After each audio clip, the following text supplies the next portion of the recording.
नमस्कार. राजेश रेसिपीज मध्ये एक थोड्या वेगळ्या प्रकारचं मॉकटेल आपण करणार आहोत.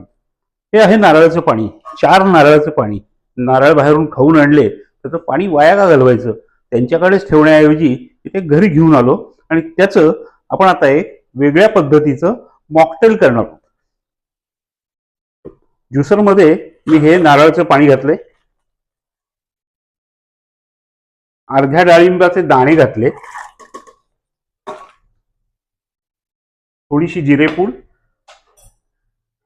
थोडं काळं मीठ, अर्धा इंच किसलेलं आलं, थोडस मध. नारळाची गोडी असतेच पण थोडासा त्याला गोडपणा पाहिजे तो मी मधाचा देणार आहे.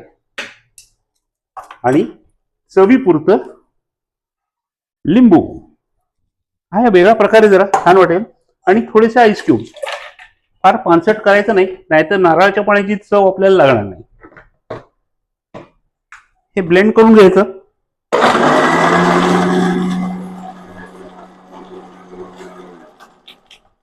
फार ब्लेंड नाही करायचं, नाही तर मग त्या डाळिंबाच्या बियांचा कडवटपणा त्यात उतरतो. हे थांबवायचंय. हे आता आपण गाळून घेऊया. हे मॉकटेल आपण गाळून घेऊ. हे डाळिंबाच्या बिया तशाच बाहेर राहतील. वेगळा ज्यूस करण्यापेक्षा डाळिंबाचा ते डायरेक्ट घालायचं, फक्त ते फार क्रश करायचे नाहीत.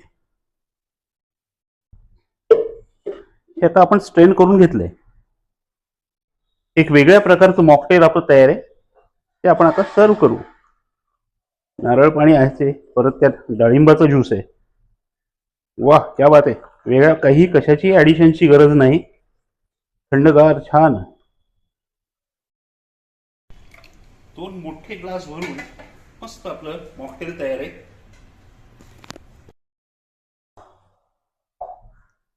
वाव, क्या बात आहे.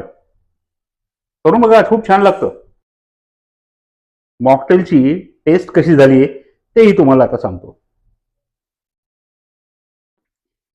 क्या बात आहे. नारळाच्या पाण्याची चव, डाळिंबाची चव, थोडं आलं, लिंबू, मध आणि जिरेपूड. मस्त चव लागते. करून बघा.